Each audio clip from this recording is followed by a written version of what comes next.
देश की राजनीति में इन दिनों एक और मुद्दे के बाद गर्माहट शुरू हो चुकी है। केंद्र सरकार ने 130वें संविधान संशोधन बिल को लेकर जिस तरह से शुरुआत की, उसके बाद आर पार की लड़ाई नजर आ रही है। सत्ता पक्ष और विपक्ष एक दूसरे को जमकर घेर रहा है। गृह मंत्री अमित शाह का एक बयान आया है। उन्होंने कहा कि लोकतंत्र में जेल से सरकार नहीं चल सकती, लेकिन विपक्ष इसे तानाशाही करार दे रहा है। इस पर दोनों पक्ष आमने सामने हैं। गृह मंत्री ने इस बिल को लेकर कहा कि इसका मकसद सत्ता में बैठे भ्रष्ट या अपराधी नेताओं को हटाना है, जबकि विपक्ष इसे तानाशाही बता रहा है। ये रिपोर्ट देखिए।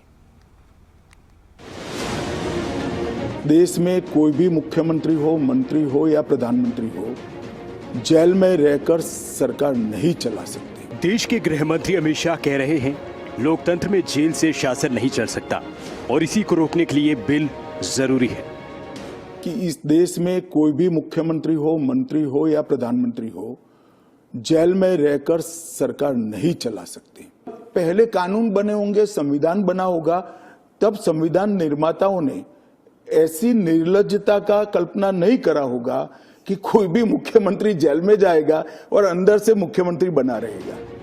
देश की सियासत इस वक्त गर्म है। बहस का मुद्दा है जेल से सरकार चलाने पर रोक लगाने वाला बिल। सरकार कह रही है लोकतंत्र में जेल से शासन नहीं चल सकता, जबकि विपक्ष इस बिल को तानाशाही बता रहा है। बहस हो रही है 130वें संविधान संशोधन बिल पर, जिसमें पीएम, सीएम, मंत्री अगर 30 दिन से ज्यादा जेल में रहें तो पद से हटना होगा। दोष सिद्ध होना जरूरी नहीं, सिर्फ हिरासत ही काफी है। मकसद है सत्ता में बैठे भ्रष्ट और अपराधी नेताओं को हटाना। विपक्ष का तर्क है कि लोकतंत्र और न्याय प्रक्रिया पर हमला है, तानाशाही की ये शुरुआत है, जबकि सत्ता पक्ष कह रहा है जेल से सरकार चलाना बंद करने के लिए ये जरूरी कदम है। जेल से सरकार चलाने पर रोक लगाने वाले संविधान संशोधन विधेयक को लेकर सत्ता पक्ष और विपक्ष आमने सामने है। अमित शाह ने इस मुद्दे पर दो टूक जवाब हर सवाल को लेकर दिए हैं। अमित शाह ने कहा है विपक्ष पर ही नहीं, नए बिल से हमारे मुख्यमंत्रियों पर भी सवाल उठेंगे। फर्जी मामला है तो कोर्ट से जमानत मिल सकती है। जेल जाने के बाद सीएम पद से केजरीवाल ने इस्तीफा नहीं दिया था। गृह मंत्री अमित शाह ने विपक्ष पर हमला किया और खास तौर पर राहुल गांधी को निशाने पर लिया। 2013 का सुप्रीम कोर्ट का वो फैसला भी याद दिलाया। 2013 में सुप्रीम कोर्ट ने राजनीतिक अपराधियों की एंट्री रोकने का फैसला सुनाया था। मनमोहन सिंह की सरकार थी और इसे लागू करने के लिए एक अध्यादेश लाया गया। अमित शाह ने आरोप लगाया कि लालू यादव को बचाने के लिए मनमोहन सिंह की सरकार अध्यादेश लाई थी। अमित शाह ने आरोप ये भी लगाया कि राहुल गांधी ने सड़क पर अध्यादेश फाड़ने की बात कही।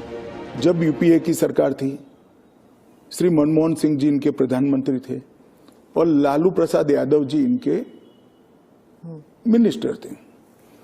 लालू प्रसाद जी को सजा हो गई। मनमोहन सरकार एक ऑर्डिनेंस लेकर आई कि 2 साल की सजा हो तो भी अपील का स्टेज बाकी है तो उनकी सदस्यता नहीं जाती है।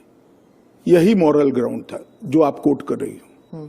तो एक ऑर्डिनेंस लेकर आए कि हम इसको बदल दे रहे हैं। ऑर्डिनेंस से बदलने का कैबिनेट ने प्रस्ताव भी किया।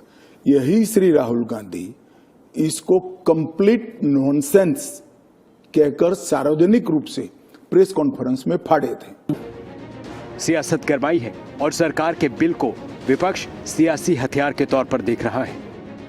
विपक्ष का आरोप है कि बिल केवल सत्ता पक्ष के नेताओं को सुरक्षित करने के लिए है।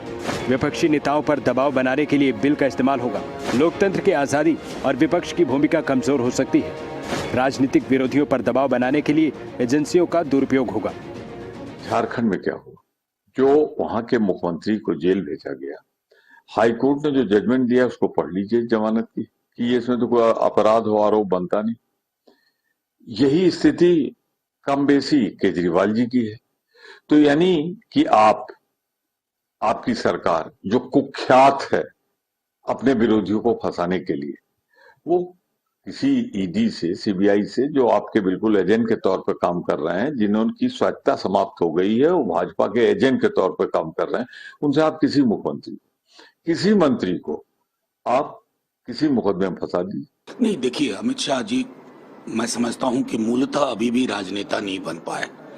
उनके अंदर सबको ले चलने की क्षमता नहीं है। और मैं तो कहूंगा न सिर्फ विपक्ष मुक्त लोकतंत्र करने की कोशिश है, बल्कि उनके जो प्रतिस्पर्धी लखनऊ में बैठे हुए हैं उनके भी निपटाने की कोशिश है। ये आंतरिक विपक्ष और बाह्य विपक्ष दोनों को खत्म करना चाहते हैं। सरकारों को गिराना, सरकारों को तोड़ना, खरीद फरोख्त करना, विपक्षी नेताओं को पकड़ पकड़ के झूठे मुकदमे लगाकर जेल में डालना, उनका इस्तीफा देना, तो लोकतंत्र को खत्म करने के मकसद से ये बिल लाया जा रहा है। विधेयक पूरी तरह से असंवैधानिक है और ये विधेयक जो है ये माननीय उच्चतम न्यायालय या हमारी न्यायपालिका के अधिकारों और क्षेत्र में अतिक्रमण है। बिल को लेकर सत्ता पक्ष और विपक्ष आमने सामने। सरकार इसे लोकतंत्र की मजबूती का रास्ता बता रही है और विपक्ष इसे खुद के खिलाफ एक साजिश। सारे सवालों का जवाब सियासत के गलियारों में तलाशा जा रहा है। ब्यूरो रिपोर्ट, खबरें अभी तक।